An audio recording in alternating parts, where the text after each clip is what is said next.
start off with, I'm going to tell you that I did not write down what I'm going to say.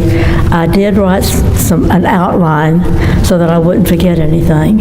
But I also want to tell you that what I'm going to say comes from my heart, not from my head.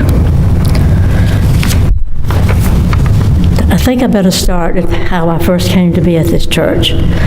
I first came in the doors in October of 1976, and I joined the church in February of 1977. I came here sort of by an unusual way, I guess.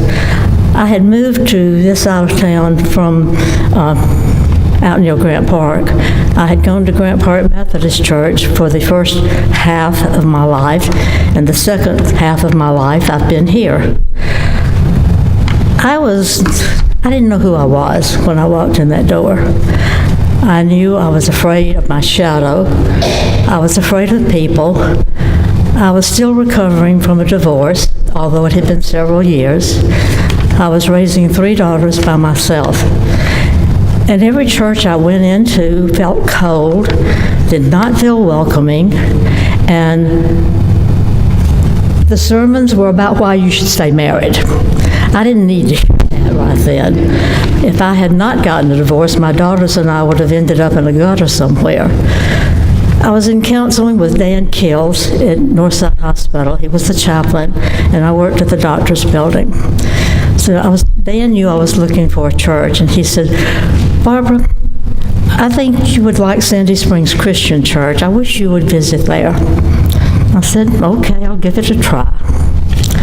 So if I start crying, just ignore me, I'll keep on. I walked in this door over here, and I felt such warmth when I came in the door. I saw people hugging each other, talking to each other, and I knew this is where God had sent me. So, there. Now, some of the things that have added to me as a person and spiritually, I'm going to share with you. The first thing that I became involved with was Christian Women's Fellowship, now known as Women's Ministry. I joined the Gamma group, pushed by Polly Oates, because I had no desire whatsoever to join any group. But Polly kept after me until I joined Gamma. It was the nighttime circle for women who worked, and we had Sigma Delta, Beta during the daytime, and a couple of others during the year. But in Christian Women's Fellowship, I met and made lifelong friends, some of who are still my friends now and are here this morning. In Gamma and in the other groups, we studied. We also had sharing time. We got to know each other, and we were friends. That helped me as a person, and it helped my growing belief that God is good. At that time, we had labs. It's what we call Sunday school now, but in those days, they were called labs. Some of them helped you grow as a person. Some were definitely spiritual. So those added to my life and helped me begin to find out that I was a person, that I was okay, that I did have something to contribute. Then my next, and I will say love, because it has been for me a very important part of this church and of my life, and that's outreach. I became involved in outreach, and one of the first things that I remember us doing when I was in outreach was we wanted to do a mission trip for Mexico. Well, something like we wanted to do had never been done. We went to the ministers, and first of all, the person that we wanted to come here charged a good bit to come here. So they trusted us to make enough money on this fundraiser to pay the expense, plus have some for the Mexico trip. Some of you may have heard of Tom Key. He was the one that we were able to get to come here. We did some advertising. We had a banner on the sign out there. And we came in here, and about 5 of us went from row to row to see how many people we could get in here. So we knew how many we could get in here. So how did we get them here? We prayed a lot. We worked a lot. And before that day came, when Tom Key was here, we had to put a sold out sign on the sign out there. We did not breathe easy till we had sold enough tickets to pay Tom, and then we could rejoice in what we were able to contribute to the Mexico mission trip.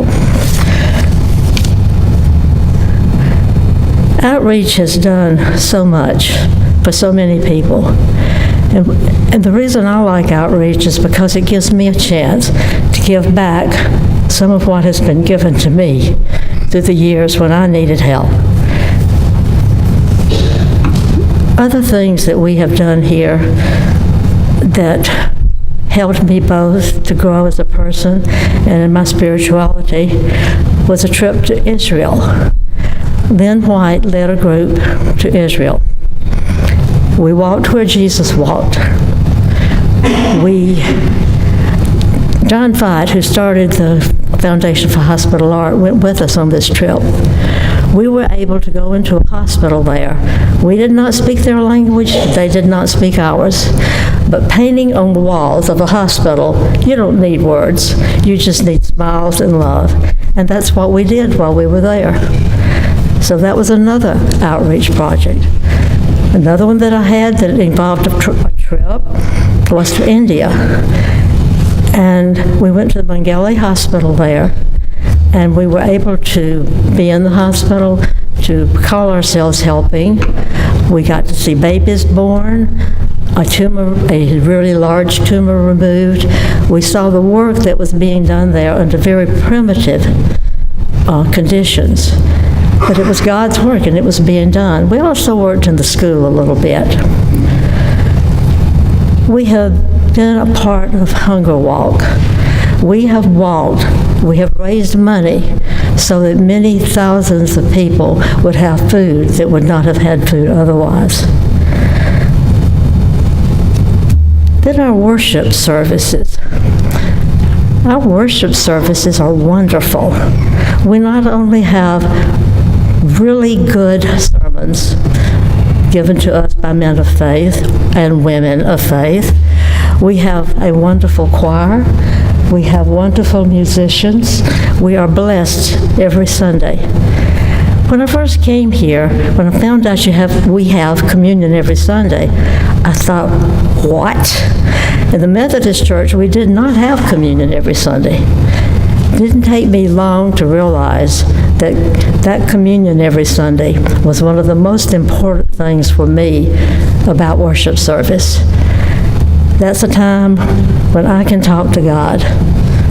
It's my time to talk to God here in His house. Now, if I do not get to go, if I go to someplace where they don't have church every Sunday, I really miss it. It's important to me. And another thing that makes worship important is you, the people. And that's what it all comes down to for me, is the people. The people here have helped me grow as a person, from a person who would get out that door as fast as they could as soon as church service was over. I never opened my mouth. Good heavens, nobody should ever hear me say anything. Some people here wish they had not encouraged me to start talking. There have been so many changes in the 40 years that I've been here. Changes in the building, changes in the sanctuary, changes in the people. So what has kept me here through all those changes? And some of them have been sort of painful. Some of them have been things I did not like at all. So why did I stay here? Why didn't I go somewhere else? It's because of you, because of the people. You've been here for me when I needed you. When my son-in-law died 3 years ago, you were there for me then. When I recently had surgery, you were there for me then. Some of you got me to the hospital at home.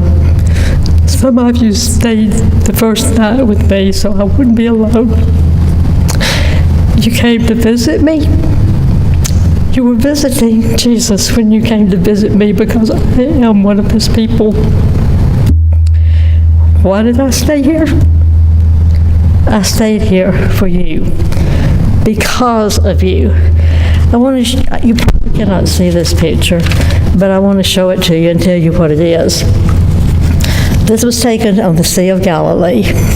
That is the short one. You're not surprised at that. The taller one is Jean O'Neill, who is no longer here.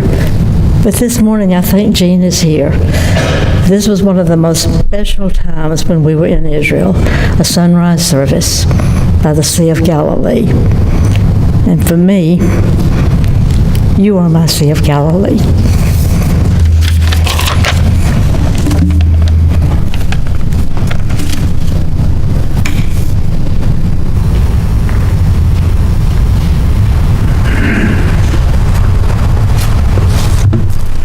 Unfortunately, mine is written. So it's the light of Christmas present. It shines brightly here.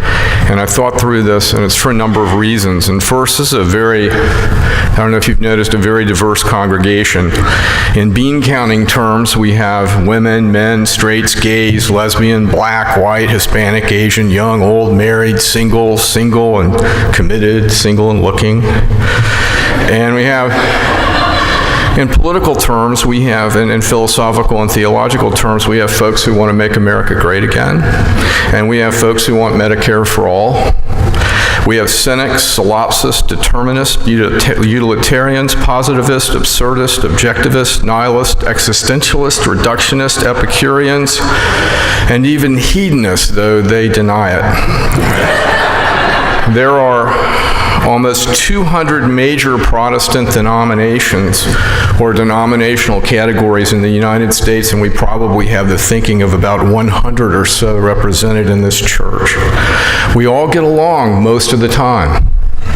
Though there are many forces outside this building who tell us that because of political, philosophical, theological, ethnic, or other differences, we should ignore our common humanity. That is not so here. All are welcome and accepted. I love this about our church, and that's why the light of Christmas present shines brightly here. Also, we strive here, as Barbara talked about, to have a positive impact on our community. And just as a few of the things we do, as Barbara mentioned, we've conducted mission trips to places such as Kentucky, New Orleans, India. Our youth go to Mexico every year and build a house for a poor family. We provide lunches for those in need in partnership with the Must Ministries lunch program. We provide volunteers, food supplies, and financial support for the Community Assistance Center of Sandy Springs. We volunteer and hold worship services for residents of Campbellstone Apartments, and for those of you who don't know, it's a senior community for adults 62 and up. We contribute to our greater church, the Disciples of Christ, based in Indianapolis, to get money to start new churches and to support our colleges, such as TCU, which are Disciples of Christ colleges. We even provide individual Medicare consulting at no cost to folks because it's a complicated thing, and Joyce Edwards helps with that. We support the Craddock Center in Blue Ridge, Georgia, through fundraisers, book donation collections, sponsoring a camp for minority children, and knitting hats in the wintertime. And we participate in Homestretch, a ministry that provides housing and other assistance for homeless families. And we do all this and more, and I know I've left stuff out, and it's another reason I love this church, and another reason why the light of Christmas present shines brightly here. We also strive to educate. 5 days a week, we educate toddlers through pre-kindergarten downstairs at the day school. And on Sundays, all children and teens of any age have a Sunday school class to attend at 9 a.m. And we also send our kids to Camp Christian in Central Georgia, where besides sweating and getting eaten by bugs, they also learn something about the Bible. And adults have a number of classes that they can attend each Sunday, ranging from progressive theology to more traditional Bible studies following the lectionary. And even today we played with matches and lit a fire in the Pathfinders class. But unlike some churches that claim to love the Bible, we actually read the thing and think about it here. And that's another reason why I love this church and why the light of Christmas present shines brightly here. Also, our music ministry. Susan Wallace, is there a more awesome musical director? And do we not have the best organist and pianist going with Ella Lewis? And the individual talents of our choir members, our choir as a whole, and just like today, Mary Roback, how wonderful. It's an amazingly talented congregation with respect to music. And the last thing I'll talk about is that this is a family. We're not so, we're a good size, but we're not so big that we're not a family. This is a place where everybody knows your name. And if you have children, everybody knows their names too.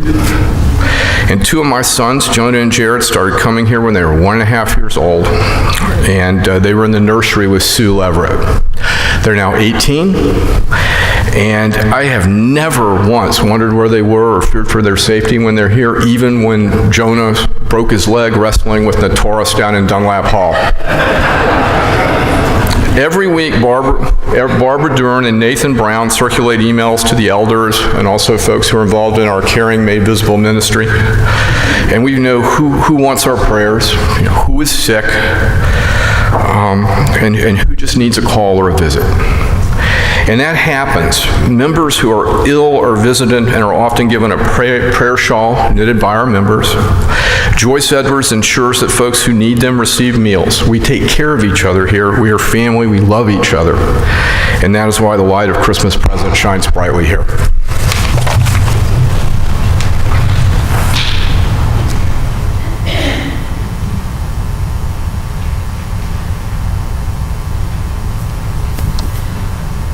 So Katie and I have had Chuck, am I on? Yeah. Thanks, sir. So Katie and I have had a motto here for the past 10 years, and that is to love Plan B. Because when it comes to youth and children's ministry, you've got to love Plan B because it is Murphy's Law. What can go wrong will go wrong. And thankfully, our youth and children have picked up that message and they can do things on the fly. And so this morning, with about 5 minutes notice, they have willingly and joyfully said they will sing for y'all. And this is really one of those God moments because we love Kate, and I know she would have shared a beautiful message today. But really, the light of Christmas future is our children and everything that they do. So much in this church. They are just really awesome, and that includes our older youth as well. So we are proud of them. We are proud of our children. We are proud of our youth, and we are excited that this morning that they can sing a little something they came up with on the fly for y'all. So let's give them a round of applause while they come up.